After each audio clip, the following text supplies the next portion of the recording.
Hello friends, નમસ્કાર. અંશુસ કુકબુકમાં તમારું સ્વાગત છે. કાઠિયાવાડમાં અડદના લાડુ એટલે કે અડદિયું શિયાળામાં ઘરે ઘરે બનતું હોય છે અને લોકોને એટલું વધારે પસંદ આવે કે મેરેજના મેનુમાં પણ સ્થાન આપી દે. અડદના લાડુ ખૂબ જ પૌષ્ટિક અને શક્તિવર્ધક બને છે. તો આજે હું અડદના લાડુની રેસીપી લઈને આવી છું.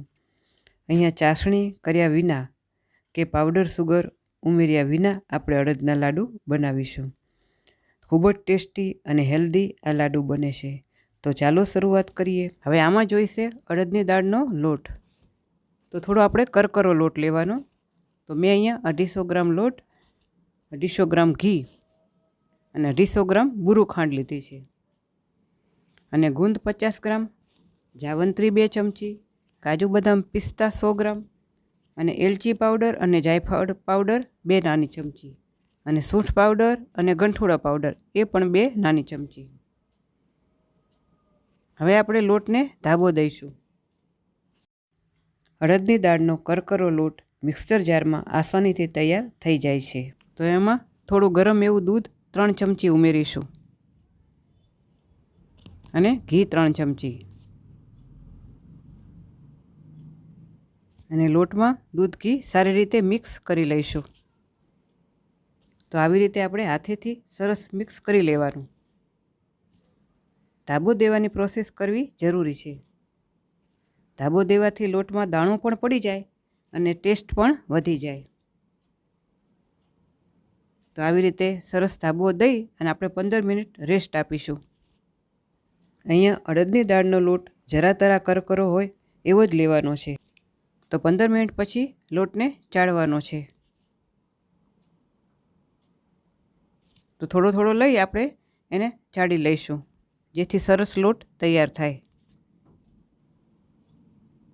આવી રીતે હાથેથી ઘસી અને આપણે ચાળી લેવાનો છે.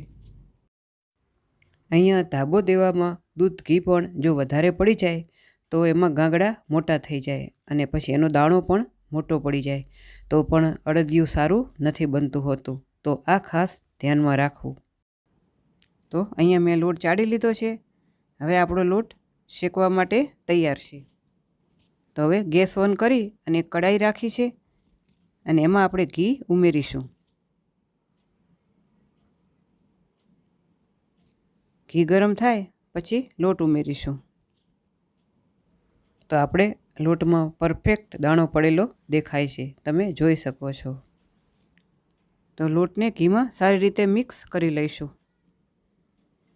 તો લોટ ઘીમાં મિક્સ થઈ જાય ત્યાં સુધી આપણે ગેસની ફ્લેમ એકદમ સ્લો કરી દઈશું. તો અહીંયા લોટ ઘી મિક્સ થઈ ગયું છે. હવે આપણે ગેસની ધીમી ફ્લેમ પર શેકવાનો છે. અને લોટમાં ઘીનું પ્રમાણ પણ આટલું રાખવાનું છે, તે તમે જોઈ શકો છો. અને આપણે ચલાવતા રહીશું.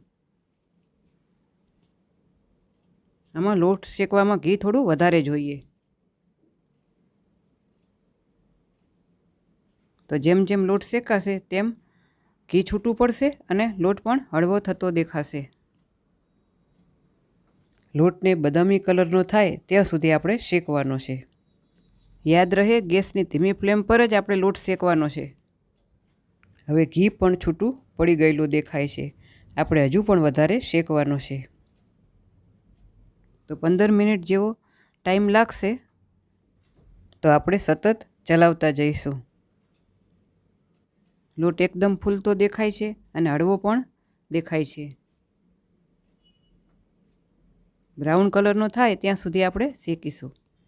તો મેં લગભગ 15થી 20 મિનિટ સુધી ગેસની ધીમી ફ્લેમ પર લોટ શેક્યો છે અને હવે કલર બદલાયેલો દેખાય છે. તો લોટ શેકાઈ ગયો છે, કલર ચેન્જ થઈ ગયો છે. હવે ગુંદ ઉમેરી દઈશું. તો અહીંયા ગુંદને અલગથી તળવાની જરૂર નથી. આ ગરમ લોટ ઘીમાં જ ગુંદ તળાઈ જશે. તો લોટ ગરમ ગરમ શેકાતો હોય એટલે ગુંદ એમાં સરસ શેકાઈ જાય. આવી રીતે થોડો થોડો કરી અને આપણે એને ગુંદને તળી લઈશું. તો સરસ રીતે મિક્સ કરી લઈશું. ગુંદ એકદમ ફૂલી ગયો છે. હવે જાવંત્રી પાવડર ઉમેરીશું. તો જાવંત્રીને મેં શેકી અને પછી ઠંડી થાય પછી એનો પાવડર બનાવેલો છે.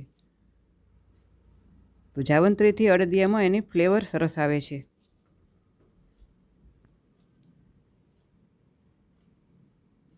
સારી રીતે મિક્સ કરી લઈશું. હવે કાજુ બદામ પિસ્તા એને ઉમેરી અને આપણે એને સતત ચલાવતા રહીશું જેથી ઘીમાં રોસ્ટ થઈ જાય.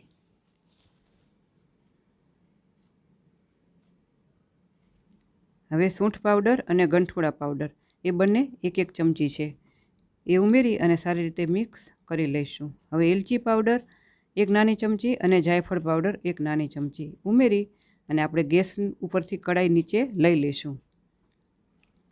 અને બસ બધું આવી રીતે સરસ રીતે મિક્સ કરી અને પછી હવે બુરું ખાંડ ઉમેરીશું. તો અહીંયા બુરું ખાંડ આપણે ઉમેરવાથી પાણી જરાય છૂટતું નથી અને આ ગરમ ગરમમાં જ આપણે મિક્સ કરીશું. તો બુરું ખાંડનો વિડીયો મેં અપલોડ કરેલો છે અને એની લિંક ડિસ્ક્રિપ્શન બોક્સમાં આપેલી છે. થોડી થોડી કરી અને આપણે બધી બુરું ખાંડ મિક્સ કરી લઈશું.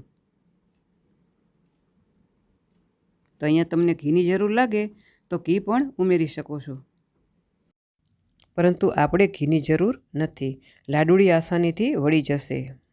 હવે આપણે એની નાની નાની લાડુળી વાળીશું. લંબગોળ ગોળ આપણને જેવી લાડુળી વાળવી હોય લાડુળી એવી વાળી લેવાની અને બાકીનું આપણે થાળીમાં આવી રીતે લઈ લઈશું અને હળવે હાથે પ્રેસ કરીશું. અને ઉપર બદામ પિસ્તાથી ગાર્નિશ કરીશું. તો તૈયાર છે અડદિયા પાક.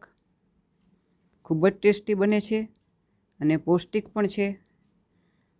તમને જો આ રેસીપી પસંદ આવી હોય તો ચેનલ જરૂર સબસ્ક્રાઈબ કરજો અને વિડીયો ભૂલ્યા વિના લાઈક કરજો. ફરી મળીશું એક નવી જ રેસીપીમાં. Thank you for watching.